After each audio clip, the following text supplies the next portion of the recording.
All right, welcome back and many thanks for staying with us right here at Morning at NTV. My name is Romeo Busiku and we are going to be talking about the oil and gas sector.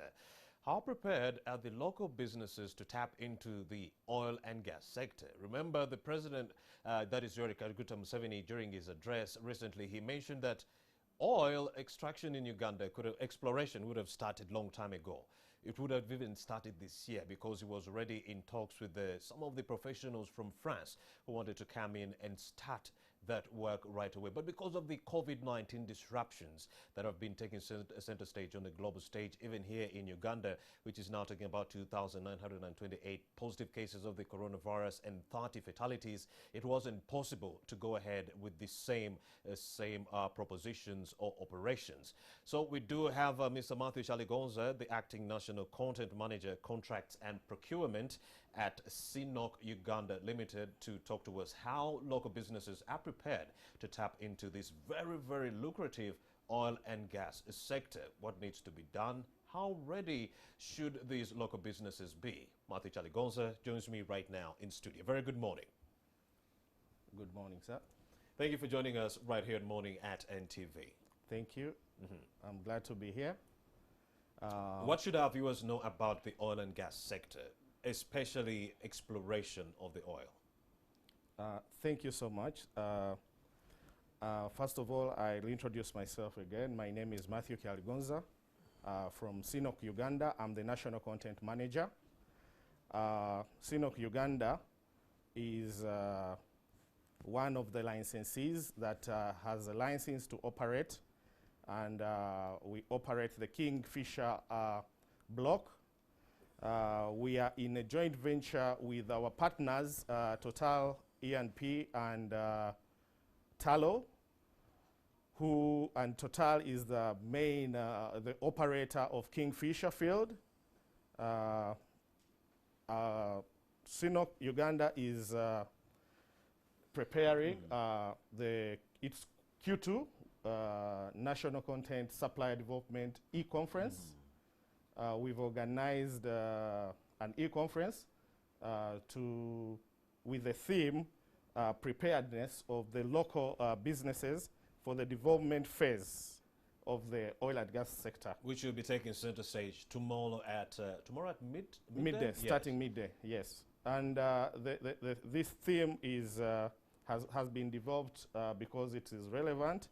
As you are aware, and as you hinted on in your preamble, we have been at the exploration stage, and we are moving into the development stage. The development stage is going to take about 3 to 5 years after the final investment decision, after the FID. And we are hopeful that FID will come through soon because talks are at an advanced level for it to happen. And we are looking at preparing the Ugandan businesses, especially the SMEs, to tap into these opportunities. And these opportunities, we are talking about 15 to 20 billion worth of investment, direct investment in several oil and gas activities. This will range from construction of camps, drilling oil, waste management, and so many. And the national content regulations require us as operators to have these quarterly engagements with the suppliers to ensure that we train them, we give them information about the upcoming opportunities. So as CNOOC, it is our obligation under the regulations to organize these engagements on a quarterly basis. All right. And also to inform the public and the people about what is actually going on down there in the Lake Albert project area. This is what we shall be doing tomorrow, starting midday here at NTV. And we have put together a very well-chosen panel of experts who will actually come and train the public about the event. And all these are geared to ensuring that there is the preparedness of the local businesses to partake of these opportunities that are upcoming in the next 3 to 5 years. Okay, Matthew. So besides the E-conference that will be taking center stage tomorrow at around midday, Tuesday, September 1st. What are some of the other measures you've put in place as CNOOC Uganda Limited to ensure that you sensitize the local businesses on their preparedness as far as the oil development is concerned? What else are you doing besides the e-conference? Yes, besides the e-conference, we are partnering with players such as the Stanbic Bank Business Incubator. This is an organization, a subsidy of Stanbic Bank Limited, which is training Ugandans on best practices in what to do and how to write their bids, how to do business. So we have partnered with Stanbic Bank. We have also partnered with JP Wong Energy. These are people we have regular engagements with suppliers. And in addition to partnering with these people, we have gone out. We have held events, especially before COVID, workshops, conferences, both in these oil areas, in Hoima and in Kampala here, to train workers and to train companies and ensure that they are aware and to demystify all these things that have been said about the oil and gas industry, that the secrets and abuses, and we have made sure that this information is passed on. We so have demystify those stereotypes on oil and gas. Exactly. What are they? Yes, for example, people believe that the oil and gas is extremely high end and there are so many standards. And we have been training people in partnership with Uganda National Bureau of Standards, UNABS, about these standards and telling them, look, these standards are achievable. The oil and gas industry, yes, requires a lot of safety, because we take QHSE as priority number one because of the dangers. In the event that any accident or spillage happened, the environment and the people would be greatly affected. So as an operator, a responsible operator, as CNOOC, we've been demystifying these standards and telling them that actually even a local company can achieve them. And we have testimonies from several Ugandan companies whom we've helped to actually get certification, internationally accredited certification that is required to provide services for oil and gas. So we have quite a number of companies that are now certified to provide services and goods. We also have been preaching the gospel of companies joining the National Supplier Database. So before you can supply any goods, it's a requirement by the a legal requirement in the national content regulations that you are registered on the National Supplier Database. So we've been preaching that, please, the requirements to register on the National Supplier Base are just basic. So we've been preaching to our Ugandan companies to register on the National Supplier Database so that they can partake of the opportunities that we've just mentioned. We've also been preaching the gospel of our Ugandan trained people to register on the National Oil and Gas Talent Register. This is a national talent register that was designed by us, and we gave it to the authority. The authority that governs oil and gas operations, the Petroleum Authority of Uganda, and they are currently now the administrators of both the Oil and Gas Talent Register and the National Supplier Database. So for you to partake of these opportunities, these are key things, and these are simple things that some people either don't know or don't take very seriously. So when, for example, a person or a graduate in oil and gas or any other welding and that registers themselves on the National Oil and Gas Talent Register, they are visible. They become visible and they get these opportunities. They are able to be seen by both the companies, the international companies that are coming in, and also the Ugandan companies that want to hire these, to use their skills. Yes. So we are looking at visibility. We need Ugandan companies to be visible. We also need the Ugandan people, the trained people, to also be visible. That's why we preach that gospel. Yes. And partake in these opportunities. These and many are some of the things that we shall be telling people tomorrow, and we have put together a panel of about 4 very eminent persons. We shall have Ms. Benita Bagire, who is the founder of Albertine Oil and Gas Services, together with Dr. Emma Naluima, who is a smallholder farmer and the proprietor of 1 Acre Farm, which is very famous.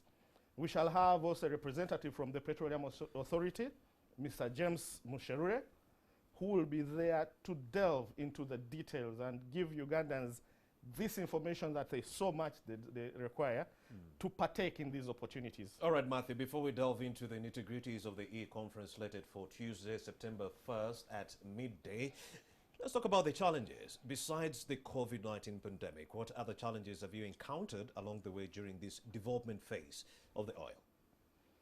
Thank you so much. There have been quite a number of challenges. And as the operators or the IOCs, the international oil companies, by this I mean CNOOC, Total, and Tullow Oil, we in 2013 did a study, a survey, which was the industrial baseline survey. Yes. What we wanted to find out was to find out what problems are really facing the Ugandan suppliers. So one, the challenges we found that suppliers were facing was visibility over demand. They were not visible. They were out there, but they could not be seen. So what we did is, or what the industrial baseline survey recommended, is that we put in place a registry for all the oil and gas suppliers, Ugandan and otherwise. So that brought in the National Supplier Database.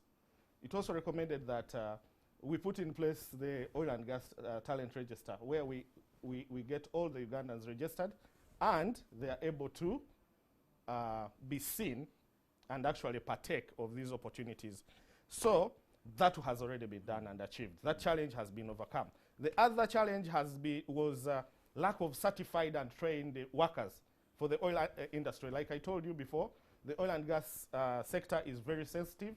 It needs extremely highly trained and highly certified to international standards workers that don't do what I would call unnecessary mistakes. So we have engaged the Ministry of Education and our other partners, partners like GIZ and ourselves. I can tell you, for example, that CNOOC every year is training and certifying 30 welders to solve this problem of lack of training and certification. We are starting this year, we are going to train and certify 70 per year heavy goods drivers. Yeah, these are heavy goods vehicle drivers. These are people that are going to be driving the equipment from Mombasa to Uganda. So we are also engaged in knowledge transfer, where we send some of our experts to these institutions, for example, UPIC, Kichwamba, and Makerere, to pass on this knowledge and expertise. We have experts that have, like, for example, 30 years experience in oil and gas. They have been on different rigs in different countries. So they go and share this experience with the upcoming graduates in second year and third year, and share with them this knowledge.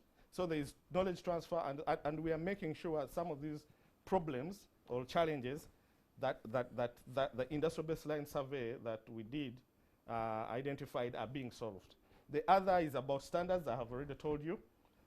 People were kind of ignorant or taking standards extremely seriously. We've engaged UNBS, and UNBS has come up with a catalog of oil and gas standards.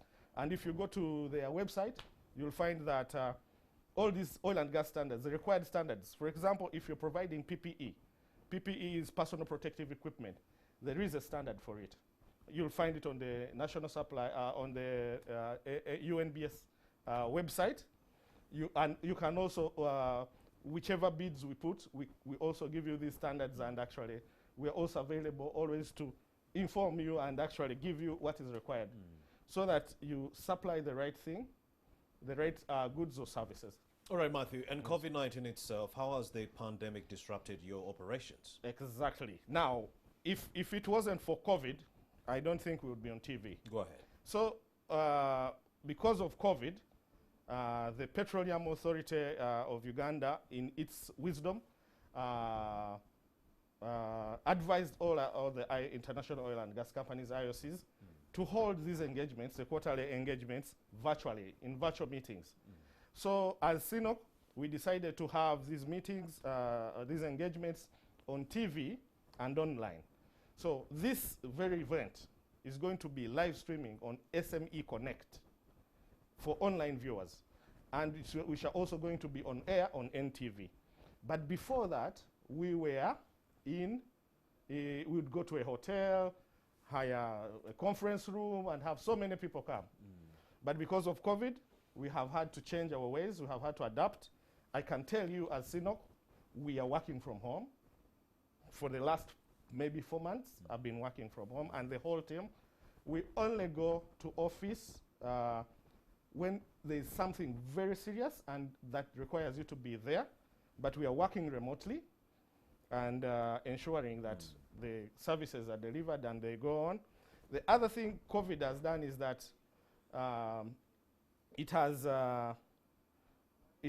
put the morale of the suppliers down. Most of the suppliers' morale is down, and this conference, in part, is meant to re-energize and re-engage and reactivate these suppliers whose energies are very low.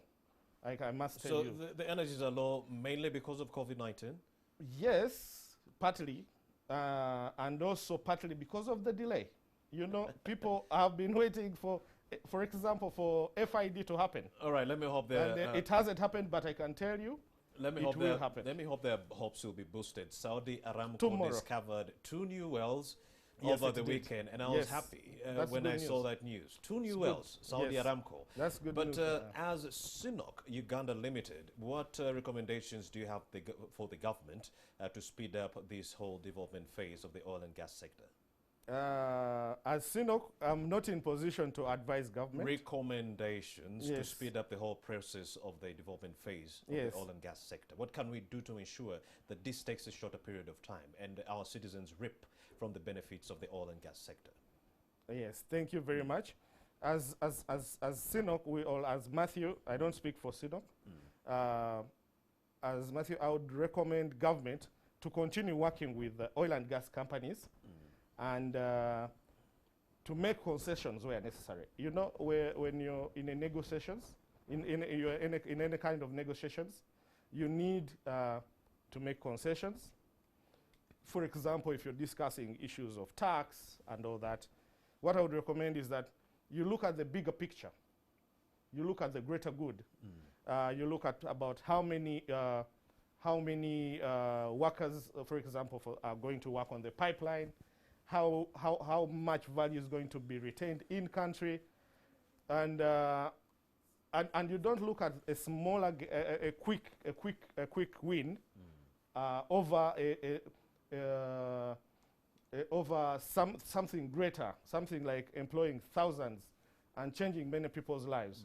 So it is good government is coming through on most of these things, but as me as a person, that is my simple and humble opinion. All right, Matthew, very great submission that has also brought this conversation to a wrap. Maybe I'll just throw this last question to you, Matthew Chaligonza. How soon should Ugandans expect to reap from the fruits of the oil and gas sector? What I can tell you is that Ugandans that are going to reap from this oil and gas sector have already started preparing. All right. Yes. If you haven't started, you better start immediately. And the taxpayer, the layman citizen, yes, when should they expect? 2023, 2025? The money to start coming in. I can tell you because I'm from Hoima. Yes. I'm local content. Yes. I'm not only, yes, I'm from Hoima. Hoima is my home area, and I can tell you that people there are already harvesting.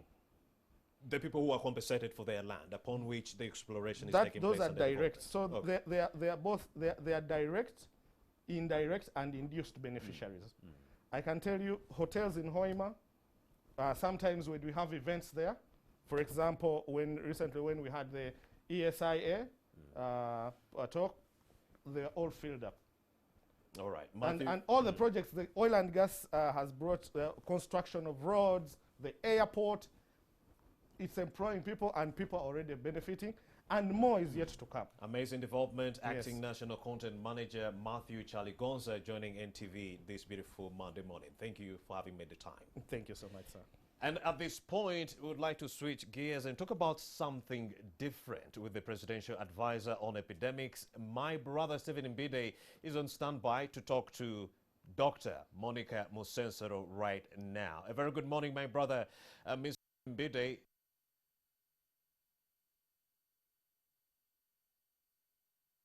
We couldn't get to you right now. We are going to take a very short break as we rectify the situation. He will be talking to Dr. Monica Musensero, the Presidential Advisor on Epidemics. Let's take a very short breather. We'll be right back.